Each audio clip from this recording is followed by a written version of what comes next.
is that it's important to understand that the scriptures across the world, for all the religions, attempt to document historical events, reveal universal, eternal wisdom, and offer some meaning to life. And as I was listening to all the speakers ahead of me, I could resonate with each one of them. In particular, Reverend Joey Percival. I really think it's so important that we understand the meaning, the word, and that is so important. Because most of the scriptures are written in a language that is far from the contemporary context. So they're often metaphorical. And so it's so easy for us to misconstrue the meaning that they are trying to convey. And we often tend to take them literally, and that's where we end up misinterpreting their true intent. And this has happened with most of our Hindu scriptures. A lot of the younger generations have lost that connect with the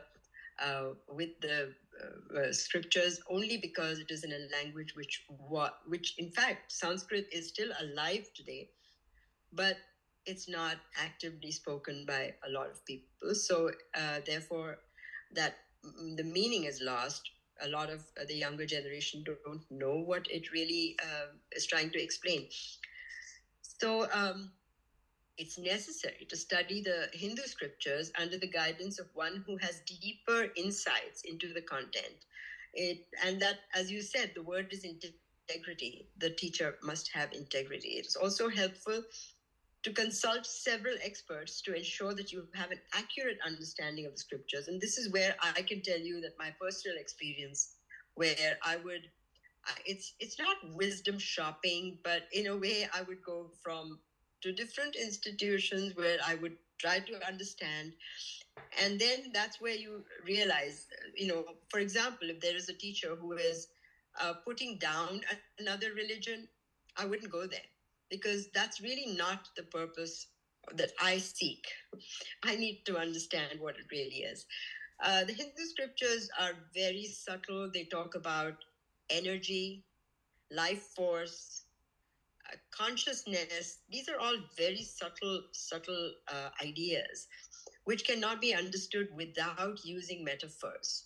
And which is why we have a lot of icons and idols. These are all representations of, these are all symbolic representations of ideas which are very difficult for ordinary people to understand. So unless you have a certain level of comprehension, it's not easy.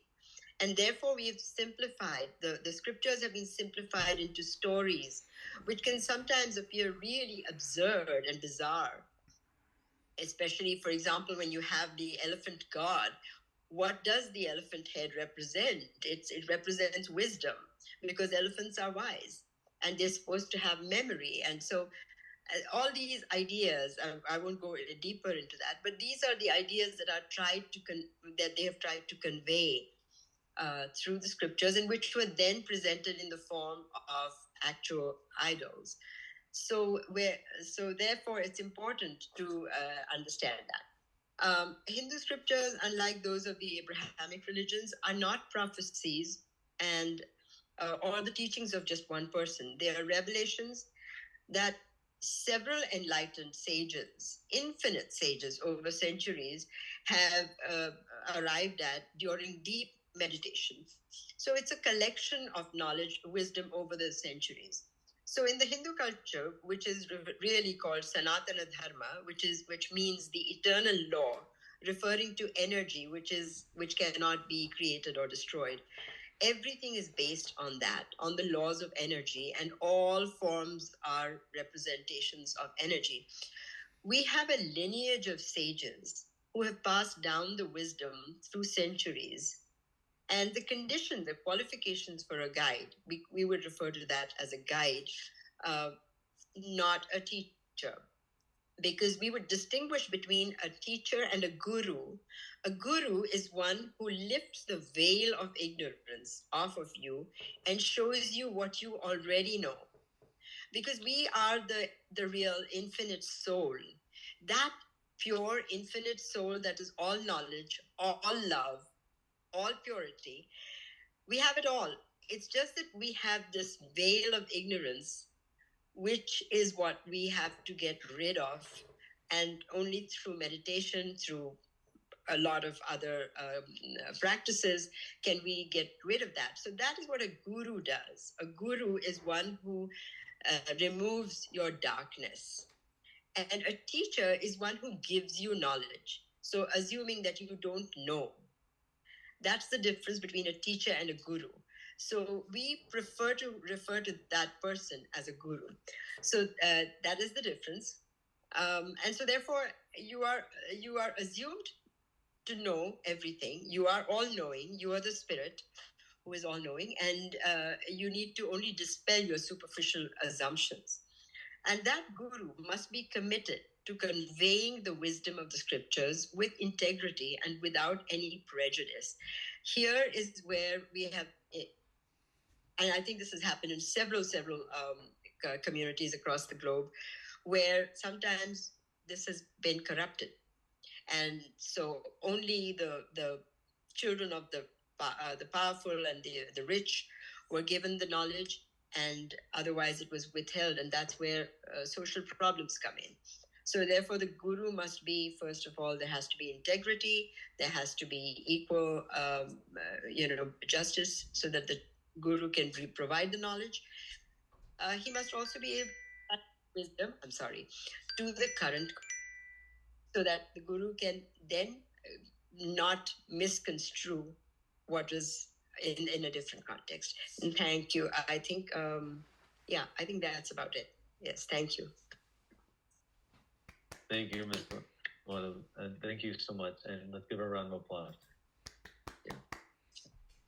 Yes, so I see this common theme of integrity. It's actually really important because, like you said, if we have someone who misunderstands the scriptures, that's when all this misunderstanding comes from, and then people start diverting off what's actually supposed to be the truth. And that's, I guess, the problem. People, they put in their prejudice, they put in their own ideas, their own ways, and that's when, the scriptures were supposed to be held. Now it's, you could say, that person's scripture, right? It's not necessarily the scripture. So, yeah, I could see there's a lot of similarity, amongst you guys. So it's really amazing. Even in a different culture, there's actually one similar solution to remain in the scripture. So absolutely, and that, I'm sorry, but this is what Reverend Johnson was saying, that we have to first understand our own scriptures. And I think that is really the key, that you can, of course, it helps to understand the others so that you get rid of all misunderstandings, but first learn your own scriptures. And I think that is the first step, because then you automatically become more open to other scriptures. Yes. Thank you, Ms. Mona. Let's give her one more round of applause. Thank you for overcoming your sickness.